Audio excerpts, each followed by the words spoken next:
Hi everyone, my name is Michael and I am the AALL Grants and Awards Portfolio Lead, and this short video is a complement to the Exemplar, which is available also on this page, which I hope can be of assistance if you're intending to apply for an AALL grant. So the template's made available, but this video is really just intended to speak to the information that's being presented. I must start by identifying that this is an exemplar that has absolutely no validity. It's not part of a real project, and so you'll notice as you read it there are parts of it that are not all that well connected, but I've put it together to kind of demonstrate and identify what the review subcommittee are kind of looking for, and this is based on feedback from last year's series of submissions and grants that were awarded.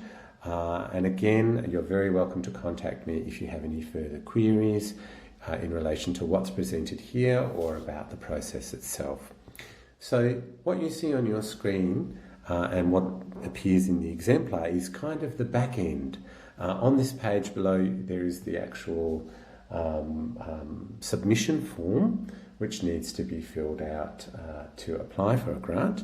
But what you're seeing here is what the review committee end up getting out of the process, and I wanted to run through that to give you insight as to what we tend to see and yes, some suggestions. So some of the information is just to be filled in by you. So for example, the date submitted there depends on when you would submit, and then please note that the first name and the family name of the principal applicant, in this case I've used Tessie Tester, that this principal applicant must be a current AALL member, and the email that they link there it relates to the principal applicant. Even if you have a team of applicants, a number of applicants as part of your team, please resist the temptation to put multiple names here, because for issues of correspondence we'll be connecting with the principal applicant primarily. The mobile numbers included in there, as well as the work unit and institution. In this case, I've created Template University, which is located in Template, so you fill out that information as needed, as well as the additional applicant information. Then there's information about the type of grant you're applying for, and in this current grant round, research and research development is the focus, with up to $8,000 available as a maximum for any grant. The next point is the title of the grant, and as a lot of us in the AALL space know, titles are really important in terms of conveying meaning and grabbing attention. So again, I recommend that you don't make your title too long.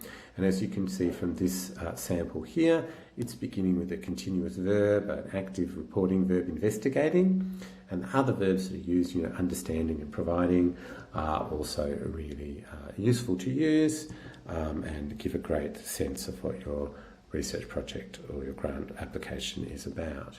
The next section details your main focus or your topic, and as you look through it, you'll see that there's a good structure that's been applied in this instance. So the section here starts by identifying what the project does, the general background as well, including opportunities and challenges, where the research team is positioned in relation to this and how that relates to the project, and contextualizing it to broader AALL practitioners or the AALL space, because that is a key focus of AALL grants and awards. This project is noted to be both interdisciplinary and involving cross-collaboration, which is great. But if your project doesn't involve that, think of something similar to demonstrate the context of the nature of the project. Here, you'll see that I've introduced another, university, model university. It's a bit short of names, but again, the level of detail here, not just saying this is a cross-collaboration with model university, but identifying, who, in this case, faculty-based and school-based learning advisors, and then what the intention or the function is there in terms of collaborating with a range of academic staff. And there's some familiar looking roles and names in there, like sessional staff, unit coordinators, associate deans of discipline. These all help provide context to that scope of your research. And then in addition to the aims here, we also have some questions, and you'll note that there's a number of questions there that are all, I think, quite well connected, and they kind of feed on to one another. That is definitely something that the review subcommittee are looking for. You don't necessarily have to have this many questions. There's a large number here, but I think, again, it's worth noting that the key points identified in the title and within the development of the scope above are reflected in these questions, and as I mentioned, there is a reference to all practitioners and the all space as one of the questions, and that I think is advantageous. That leads on to the next section, where there's more of an opportunity to identify the importance of your project to current all contexts.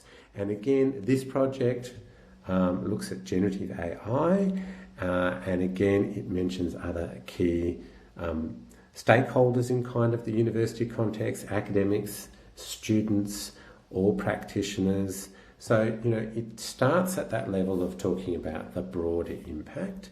Then it narrows into the topic, talking about how traditional modes of feedback are becoming outdated, and again ties in the all practitioners, for example, acknowledging how academic staff are facing challenges and how they can look at ways to implement feedback practices that are valid and meaningful. The next paragraph after that, again, extends this kind of reflection. It mentions guidance and focuses on the roles and future of feedback in learning. It includes recommendations as well as challenges and risks. But it similarly sees a gap within current knowledge, as most in this context. The author has stated it's mostly focused on academic students, staff, IT staff and developers, but all practitioners are not included. So here there's an opportunity to identify that gap in the specific context of the all practice. It ends this section by identifying how the project relates to existing all offerings or all activities, in this case, Connect, Inspire and Share. And again, this is not done in really a general way. It's evident from the information that's listed: student panel perspectives, academic writing, academic integrity and skills advising. In the context of generative AI, it's clearly reflecting on topics that have been covered in Connect, Inspire, Shares sessions within the last couple of years. So it's demonstrating that kind of interaction. And I do encourage you, as part of your application, to reflect and go back. Not necessarily able to attend all the wonderful activities, including the Connect, Inspire, Share sessions, but have a look what's been made available through all in the last couple of years, through a number of different avenues. You can look at the JAWL, you can look at the Connect, Inspire, Share sessions, perhaps look at the information related to the AGM and reports, and see if there is a way that you can establish your tie to existing all practices. And as part of doing that, the next section asks you to identify your contribution to all goals. And we've recommended selecting 2 here. In this instance, it's goals number 3 and 5. The next section asks you to present a literature review, and we've had lots of questions about this in the past into the extent of that. In my view, this is not a particularly long literature review, but it's quite compact. And most importantly, it's built with a structure that is building and developing understanding.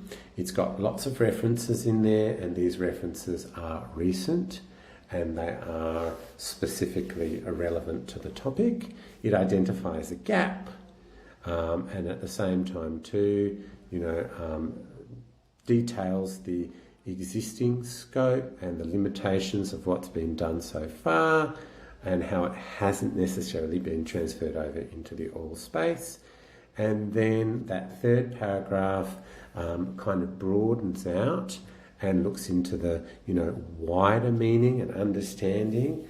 It positions where the all practitioners fit within this matrix. Again, as identified earlier, that's a really useful way to approach your grant submission, and at the same time to identify its capabilities and limitations. So if you wanted to use that as a sort of a type of model, I think that's really useful in terms of it establishes existing or current knowledge, the context.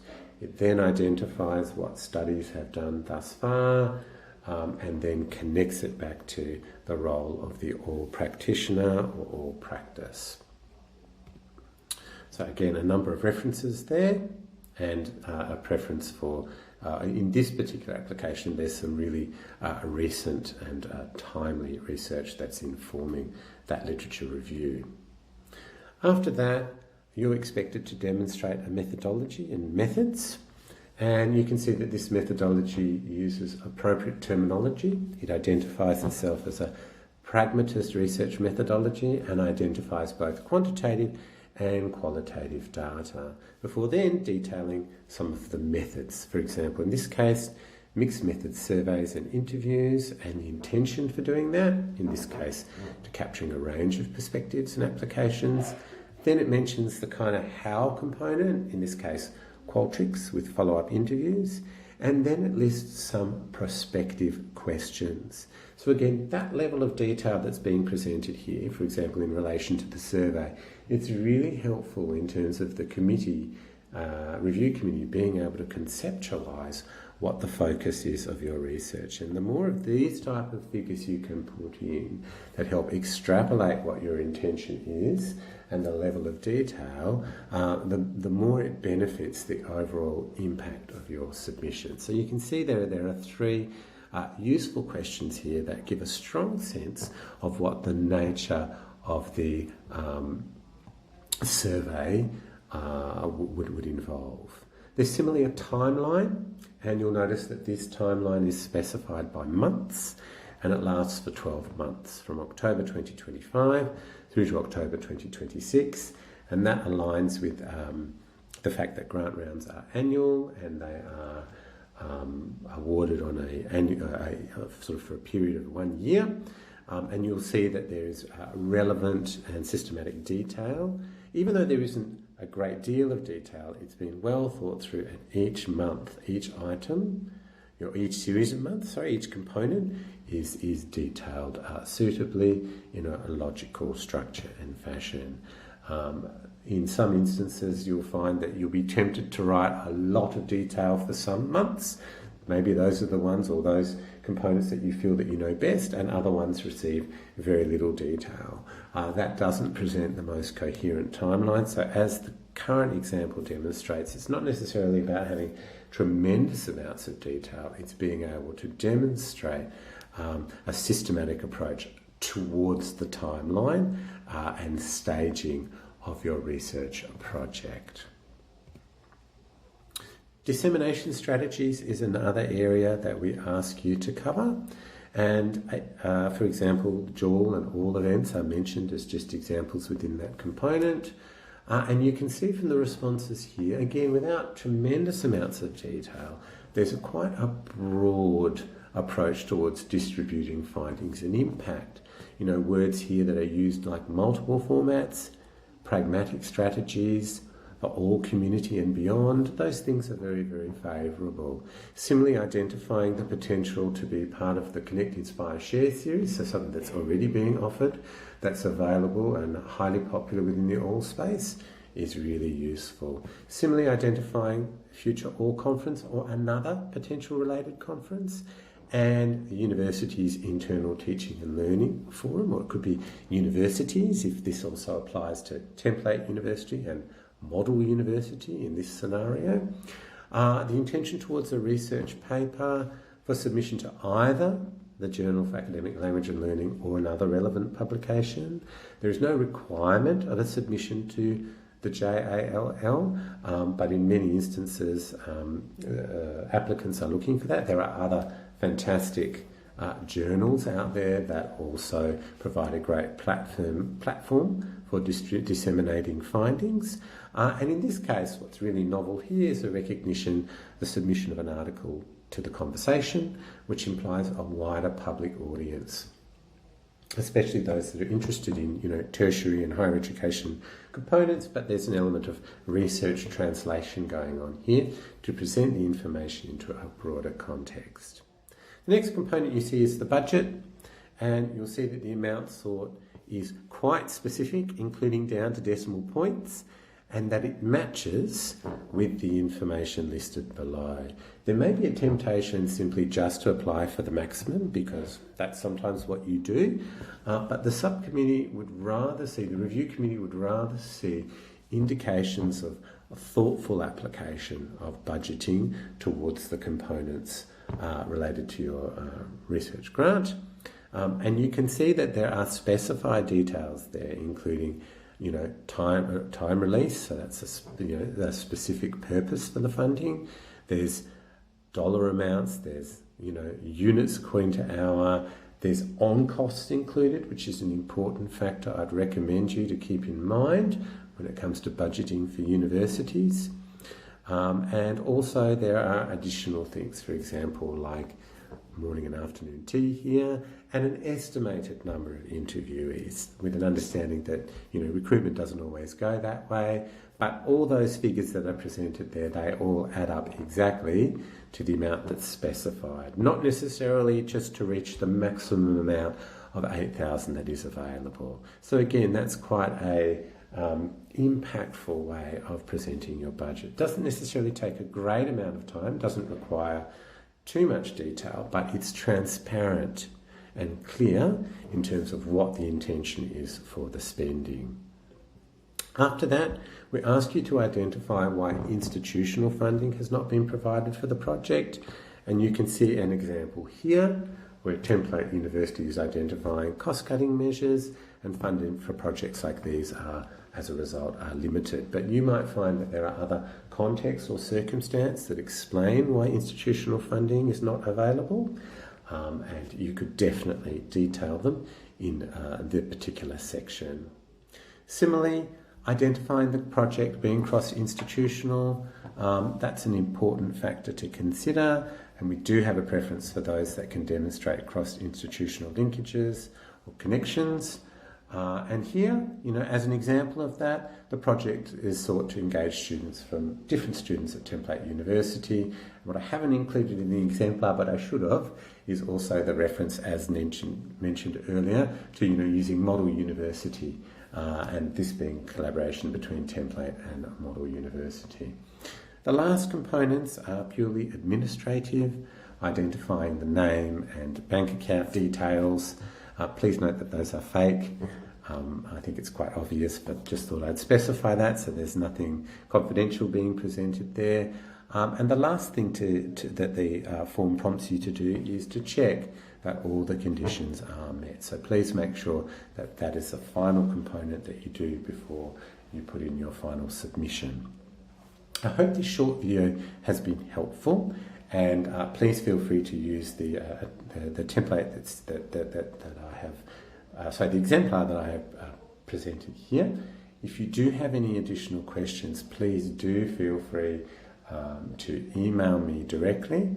If you have any queries about the process, my email is m.stein, m.stein, @ecu.edu.au. Thank you very much.